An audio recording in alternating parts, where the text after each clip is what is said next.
Les platges són un dels ambients costaners més accessibles i coneguts.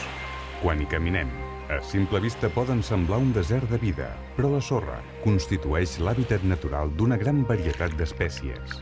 Es tracta d'un substrat dinàmic, ja que està contínuament remoguda per les ones i les marees. Per això, constitueix un mitjà molt inestable on la vida és difícil.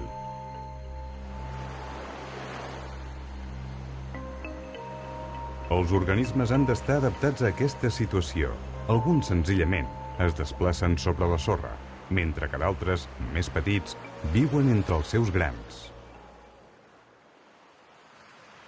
Per estudiar la vida a la sorra d'una platja, us proposem fer una presa de mostres i el seu posterior estudi al laboratori. Un cop al lloc de mostreig, anoteu en una llibreta tota la informació que us pugui ser útil, com és l'estat de la mar i la inclinació de la platja, per exemple.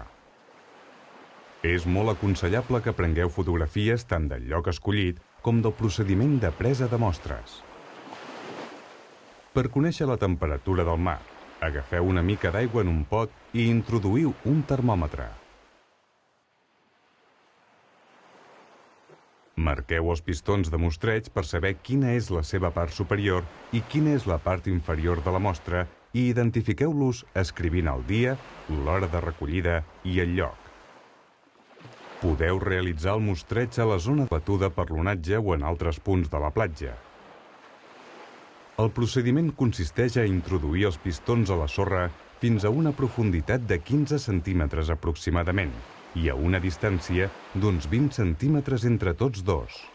Ara tapeu el pistó per la part superior de manera que faci el buit. Cal extreure-ho amb molt de compte per evitar que la sorra caigui per sota.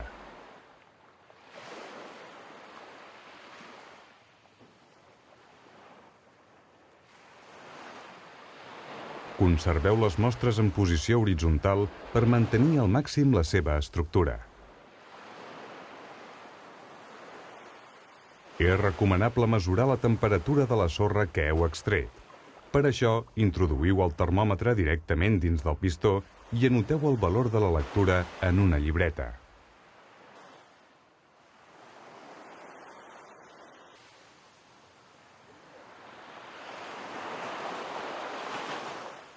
Conserveu les mostres dins de la nevera portàtil amb gel per mantenir-les fredes mentre les transporteu al laboratori.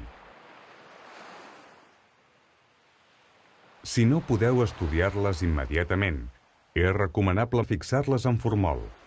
Recordeu que això cal fer-ho en un lloc airejat i ben protegits amb guants i mascareta.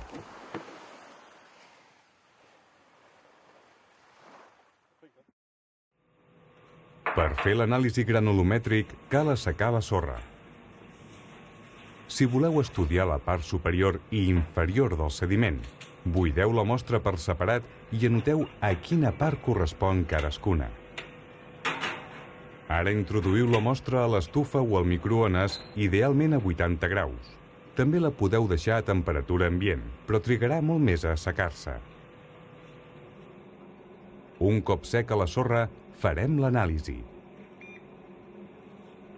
En primer lloc, peseu el recipient en una balança i calculeu la tara.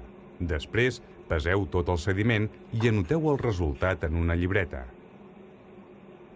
Aboqueu el sediment a la columna de tamisos que prèviament haureu apilat. Per separar els grans de sorra per mides, sotmeteu la columna a petites vibracions o oscil·lacions. Recordeu que els tamisos porten escrita la seva llum de malla al lateral. En cada un d'ells hauran quedat retingudes les partícules d'una determinada grandària. Això us servirà per realitzar una corba granulomètrica i un diagrama triangular. Torneu a tarar el mateix recipient que heu fet servir anteriorment i peseu cada fracció obtinguda, però ara per separat. Anoteu a la llibreta els valors que obtingueu i observeu que la suma del pes de totes les fraccions és equivalent al pes inicial de la mostra. Guardeu cada fracció en una bossa per separat per si les torneu a necessitar. Indiqueu en cada bossa les corresponents dades de mostreig.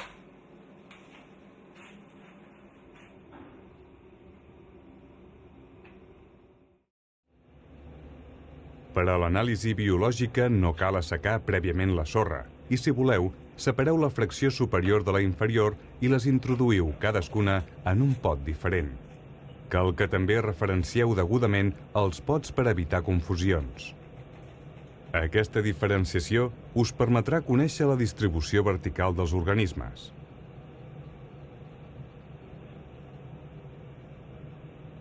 Podeu fixar-ne el contingut amb una petita quantitat de formol. Això contribuirà a que els organismes no quedin enganxats als grans de sorra. Introduïu la mostra en un recipient. Si queden restes, podeu netejar els laterals del pot amb aigua de mar.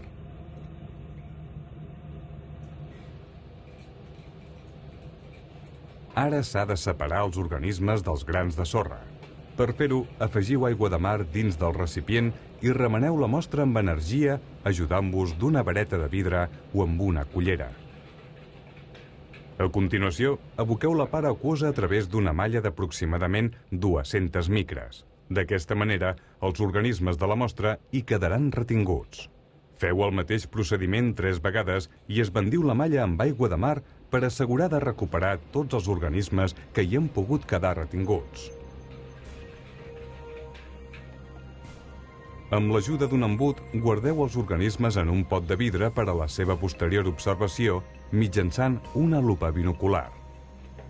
Per poder calcular la densitat d'organismes, feu una quadrícula a la placa de Petri que aneu a utilitzar per observar sota la lupa.